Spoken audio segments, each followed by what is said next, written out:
Good morning, everybody. My name is Larry Jacobs. This is K12 Education Talk Radio. It's the 12th of June, 2024.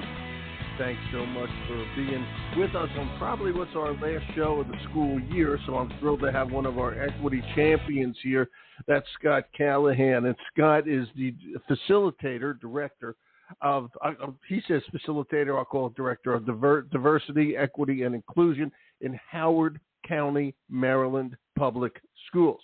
Okay? And an award-winning equity champion. It's a pleasure to have him here, and he's got a great background, and we're going to talk about all he's doing in Howard County today. We're going to archive the show over at ace-ed.org, and that's the home website of our Consortium for Equity and Education. I hope you go over there and check out everything we're doing. All the podcasts are there. Share them with your friends. Okay, as well as all kinds of great information, our magazine, our Equity Awards program, which Scott is a winner, et cetera, et cetera. So please, it's all over at ace-ed.org. And on that note, I'm going to say good morning to Scott Callahan. Scott, it's Larry here. How you doing? Good morning, Larry. How are you today? Honored to be here and on the last school year, the last episode. It's great to be here. You're it, buddy. You're it, buddy. You're the winner. You're the culmination of the whole year's work. There you go. In a nutshell. I'm closing us out. I appreciate you. quite an honor, I must admit. Now, are your school still in session? What's going on? We're still in session here due to some inclement weather days back, I believe, in January. So we have a couple of the half days scheduled here, I think, until Friday, and then our work continues starting on Monday. Oh, yeah. Is yours a 12-month-a-year job? Absolutely. Yes, sir. Yep. So we kind of close out this year and we celebrate with the students. And then come Monday, we get right back to work planning over summer for September and the new school year. There you go. And I know every teacher in the world will get mad at me. I would love it if teachers had less. Every teacher's going to hate my guts. Okay. But I mean this sincerely. Okay. Less time over the summer and more time paid for it. Okay, to work and plan for next year. Okay, and get it done just like every other profession. Get a 3 weeks off or something like that. But really keep that going and use the time wisely. And they need the break. Please don't misunderstand everybody. Okay, but I want you to get paid well like the professional you are, and use this time when the kids aren't there to create a great school year. But that's just me. I'm just blabbing here. Okay. And I'm with you. We'll probably touch on some of that and some ideas about well-being and how can we support our educators. So you're right on course there. Don't worry. Well, thanks, buddy. I do appreciate that, and believe me, I understand how teachers feel. They love when summer vacation comes and all that, and they need to recharge. But still, it's easy to recharge when the kids aren't in the school. You'd be amazed how much work you can get done. Okay, and you get to know your colleagues and all that. You have time to do stuff without the kids and the pressure and the noise and the aggravation and the fun and everything else that goes with it. Okay, so that's what I have to say about that. Scott, okay, first of all, tell everybody about Howard County Public Schools. Where is Howard County? I know Maryland, but just go into a little more detail about the student body and the teachers, et cetera, down there. Absolutely. So it's a great system to be a part of here. We're kind of equidistant between the Baltimore metro area and the Washington, D.C. area here in the state of Maryland, as you said. Our county here serves just under about 60,000 students, of course, pre-K all the way up to 21, and we have about 8,000 staff here in the system. So we're generally considered a larger system here from Maryland. There's a few bigger than us or comparable, but we're a large system. We're quite diverse in many of the ways, and that kind of speaks to our topic today, not just in student demographic and teacher demographic, of course, but also in socioeconomic factors, in terms of this, distribution of wealth, et cetera, and considered a suburban district here. So a great system to be a part of, a leader in many ways, an example in many ways, and also just like so many of our systems, things that we have that we're really trying to target to improve upon. Oh, absolutely, and there's always room for improvement. What are the big? I'm just trying. Is it Annapolis or that's another?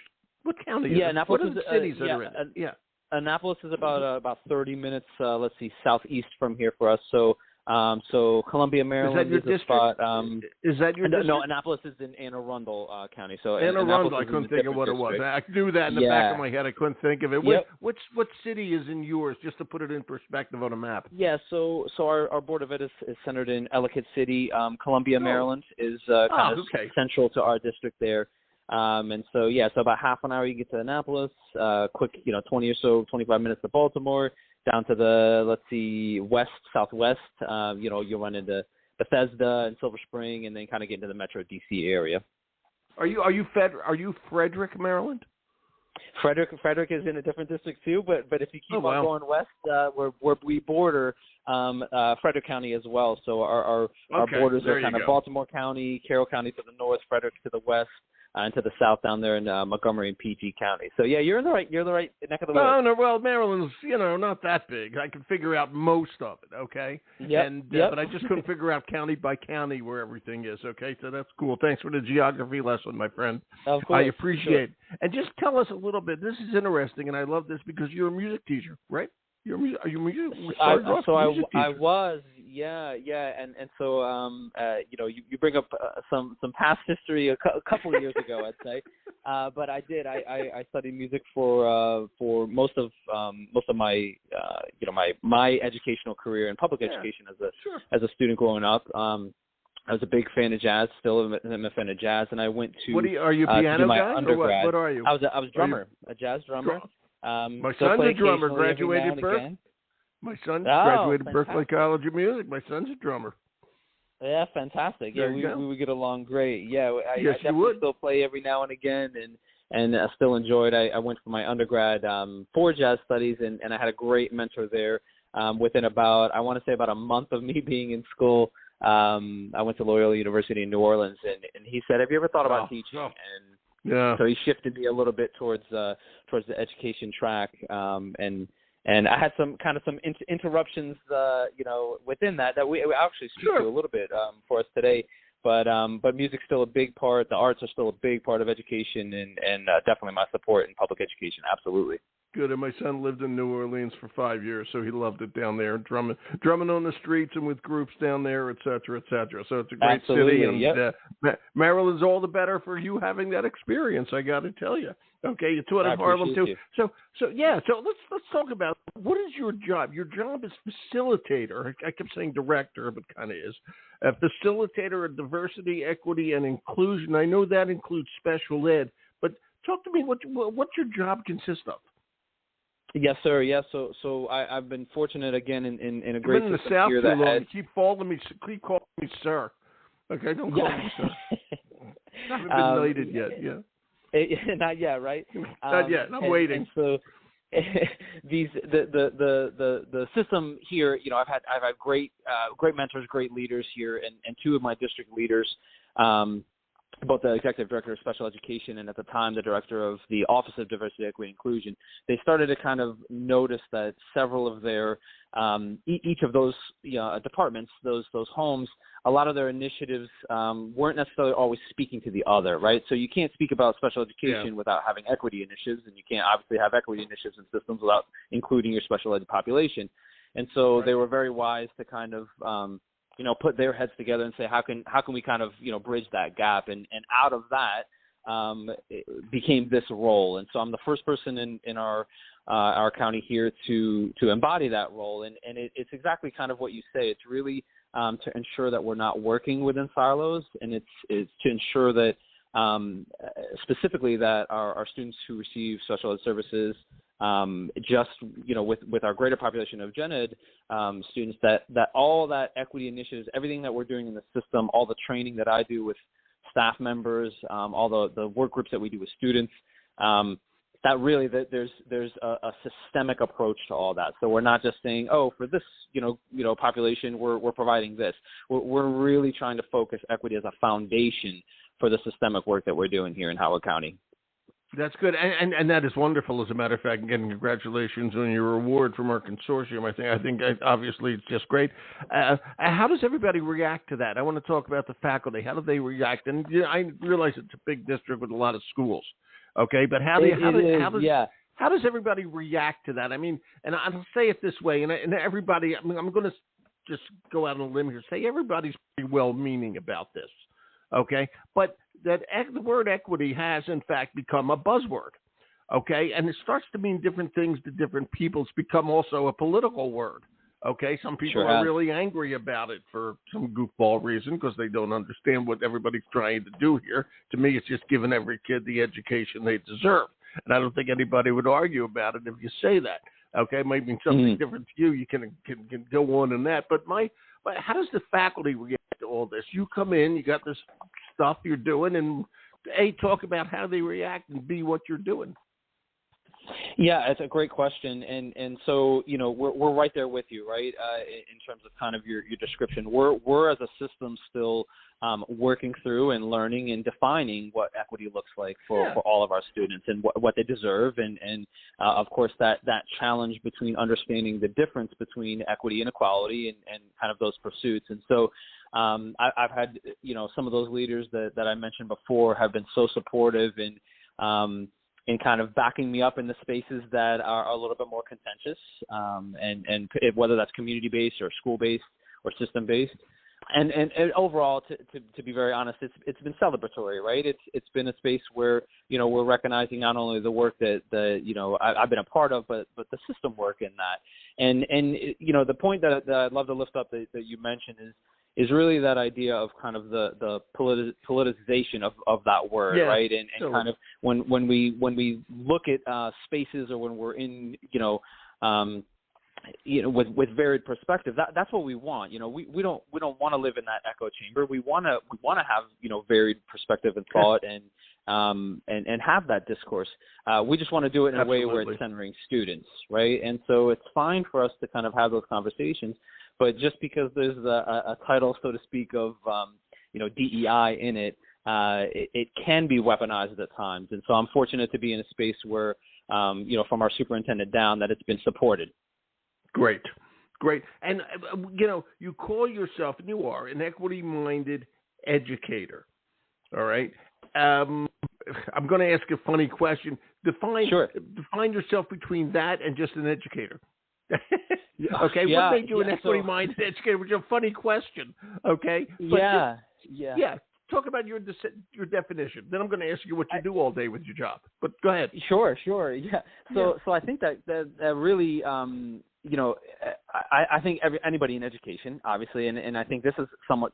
Some may feel that this is controversial, but I feel that everyone that interacts in any space with a young person, with a child, a student.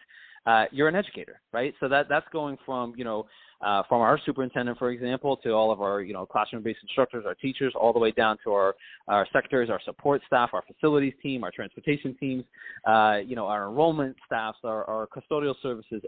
Everybody who's saying hello to a child and having an interaction, those are educators, right? And so for me, when I'm thinking of that I think there's the traditional mindset of an educator who is, providing that first instruction, lecturing up in front of a classroom, delivering instruction, and then assessing and so on and so forth. And I think from my view, when we think of what is equity, right, and kind of how we define that, right, bringing your lived experience and bringing how you treat and how you interact with students, that's what, for me, makes you equity-minded versus just an instructional individual or instructional-based staff. It's a great question, though. It is. It's interesting, and that was a great answer, and it's not even the answer. Okay, we're going to keep working on it more. Yeah, it's true. We're going to keep working on it more and more and more. It just keeps defining itself. Society changes, et cetera, et cetera. People change, okay, and it takes time. So on that note, okay, you're the facilitator of diversity, equity, and inclusion. Okay, I'm going to ask, it's a funny question, okay, what do you do all day? Yeah, and so it is a funny question. By the way, your boss did not ask me to ask that question. They're not worried about you, but I want you to explain that's what you okay. do. Yeah, and I think my bosses, they've been amazing to grant me the autonomy of kind of what does that look like each day. And again, particularly I mentioned before that this is a new, there's no reference point, right, in our county at least for kind of this this particular role. So what it looks like really is a lot of time that's balanced between student support and system support. And so that kind of looks different. And what I love about the role is that it offers me the opportunity to do both. So some colleagues in my system or in other systems perhaps, or some of your listeners here, if you're a facilitator, often that's kind of whatever word we want to say to that, right? You're a trainer, right? You're trying to give skills, you're trying to provide skills mostly to adults, right? And I do a lot of that, right, across systems. Mm-hmm. A lot of the trainings or a lot of professional learning is going to be designed and implemented and monitored for administrators in our system, for teachers in our system, for gen ed teachers, for special ed teachers, all the way down through, a lot of those other constituents I mentioned before, throughout, all of our facilities teams, community groups, et cetera. But what I really, really enjoy about that, too, is that I also get to see kids. So, we have 78 schools here, about 45 elementary, 20 middle schools, 14, I think, high schools. If the math's there for a minute, but I'm able to kind of sit down and hold actually individual, case management at times. I'm holding small groups for different skills groups and instruction across different grade levels. So, my day could look from, having a full day time of only seeing adults across maybe 2 or 3 schools for different learning sessions.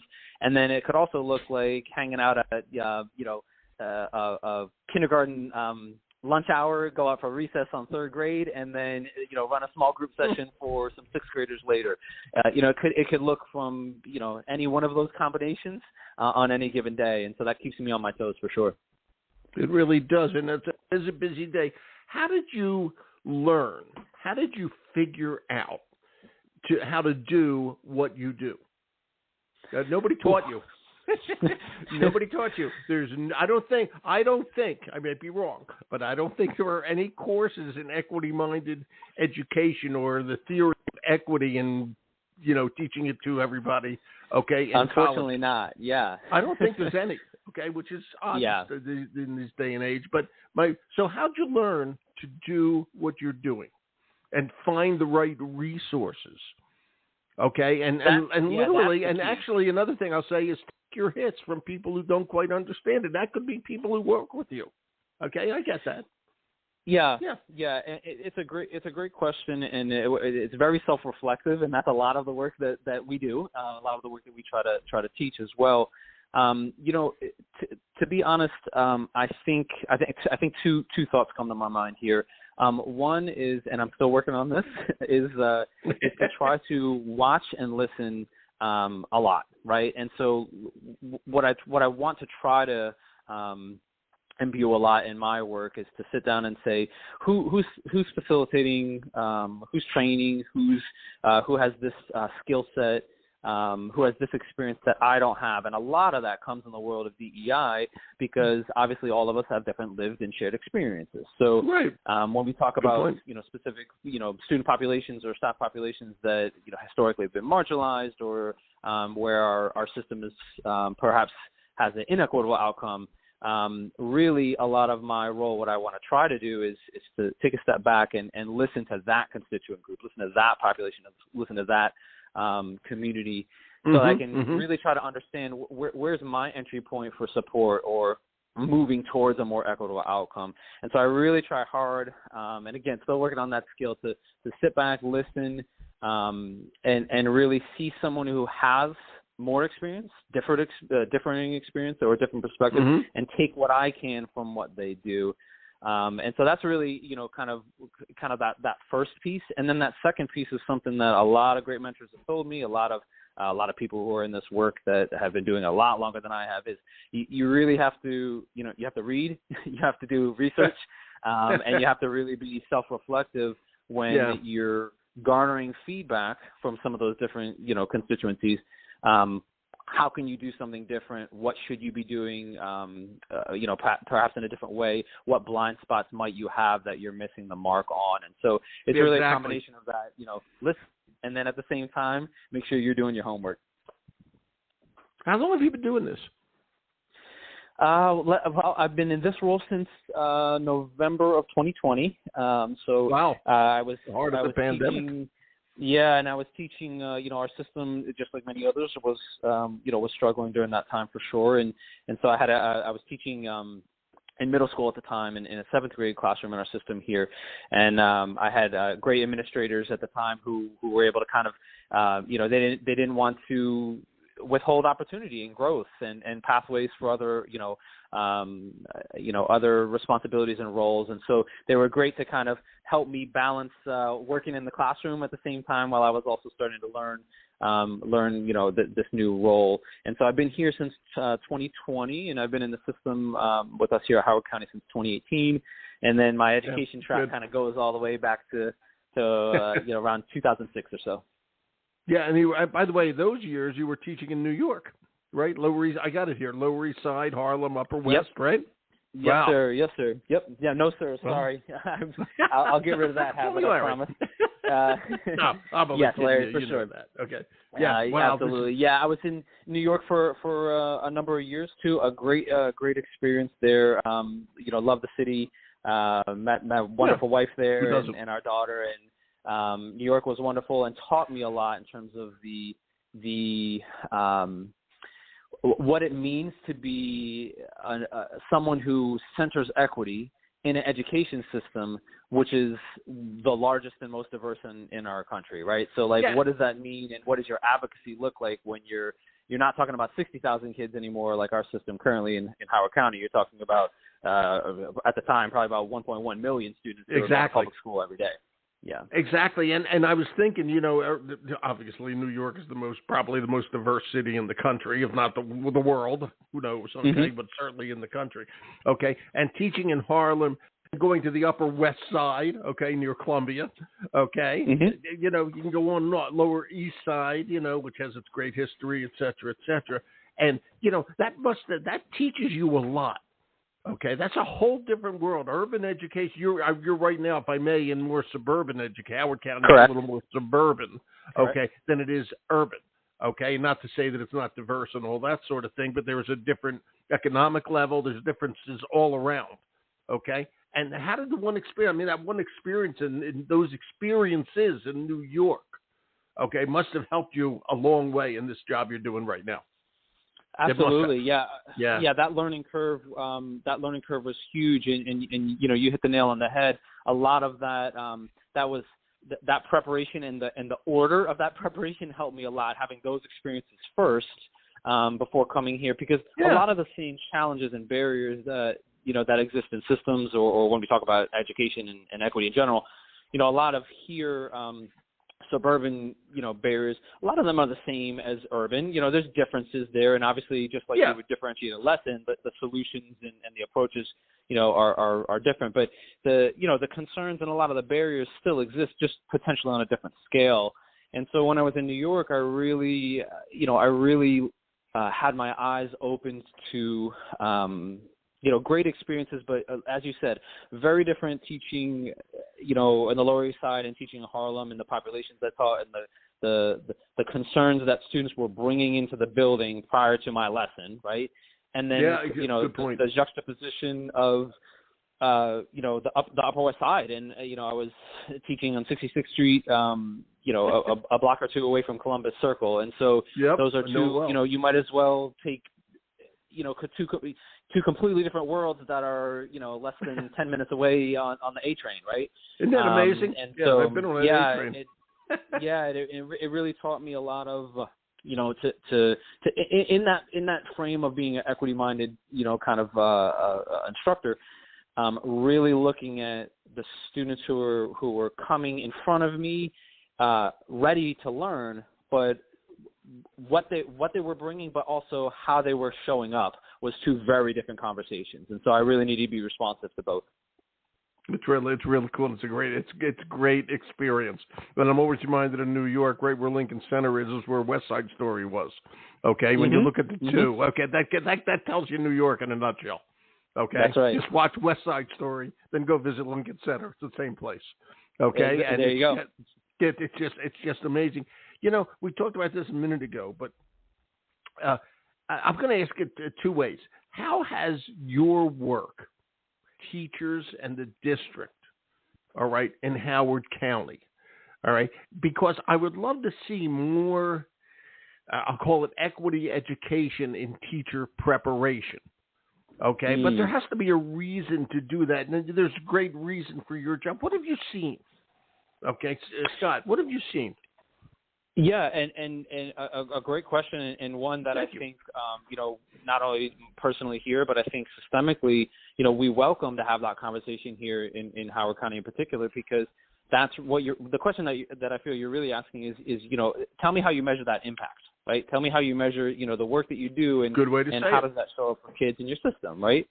And so a lot of that, a lot of my work really is in two categories, right? A kind of more tangible measures of things, right, where we want to look at those things. So, for example, things like, do we have, as a result of training that I've done or teams that I've worked on or system efforts, do we have increased attendance for certain student population groups?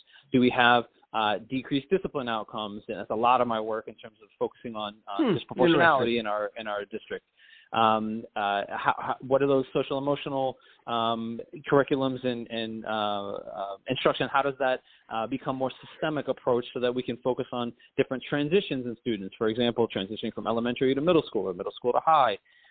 So those are kind of like some of those hard data impact numbers that we can look at and say, as a result of kind of this office or this push or this individual or this training, we have these measures, right? And then there's this other piece of my work that's a lot more amorphous and really hard to measure. And what that is I think the heart of your question, which is the idea of mindset shift, right? This idea of how do we look as a system when we have, close to almost 10,000 staff members here who are coming with different lived experiences, different perspectives, different thought, right?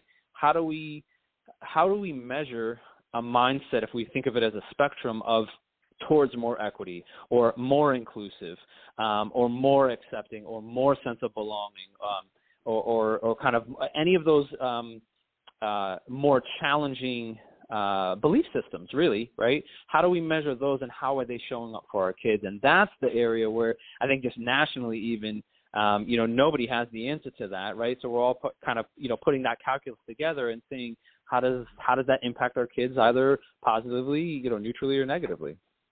Mm-hmm. It's just so important, and we know it's doing well. The last question I want to ask before we wind down here, and this is important.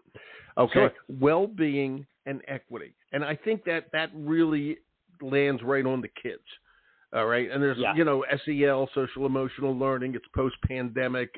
Everybody knows the problem we're having with boys. Everybody knows the problems we're having with girls. Okay, it's not easy right now. There's a whole thing about well-being, and it was funny on Bill Maher's show, Real Time, this week. He was kind of making fun of social emotional learning, and the reason he was making fun is because he doesn't understand it. Okay, and it's easy to say we need to lean towards academics. Okay, and lose the SEL. But if you don't do the SEL part, you're not going to have good academics in this day and age. It's different when one of my favorite comedians, by the way, Bill Maher, and political commentators, Bill Maher, it's different than when he grew up. Okay, things are different. It's that simple. Okay, and just talk about well-being and equity. And I think it's important to say, it lands on the kids, but it's important for the teachers to understand this too. Yeah, absolutely, and we're again, here in our system, we're trying to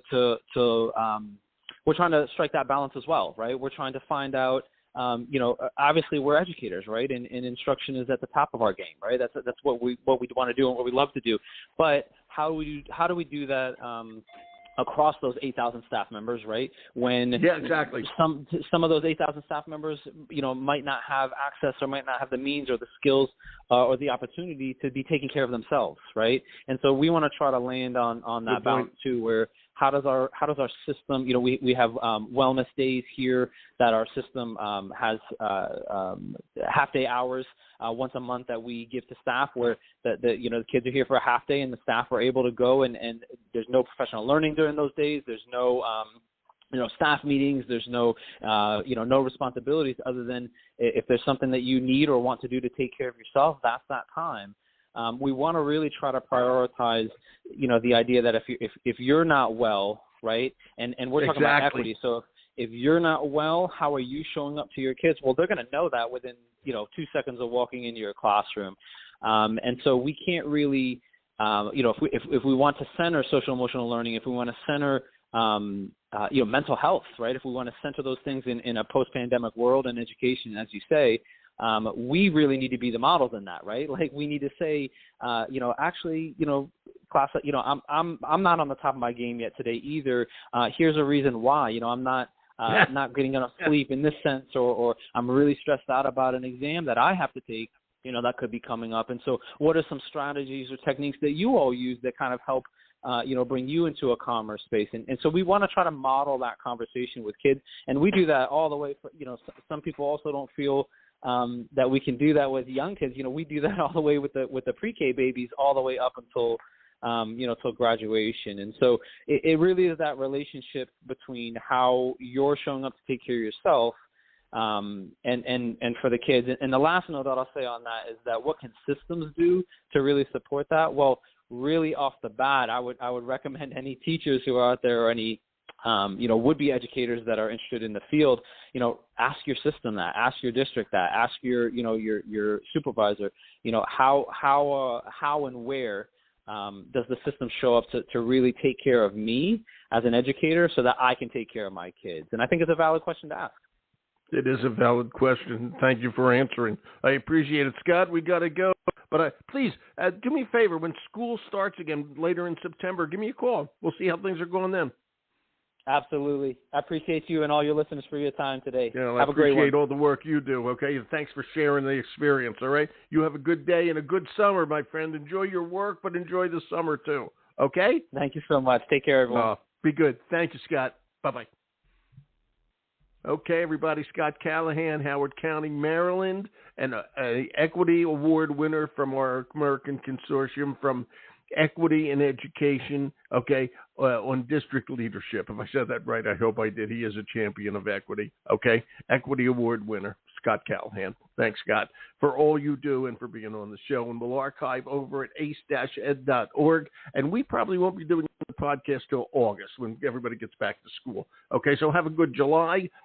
We will talk to you soon. You take care. I'm Larry Jacobs. Have a great summer, okay? And thank you so much for listening. It's been a great year.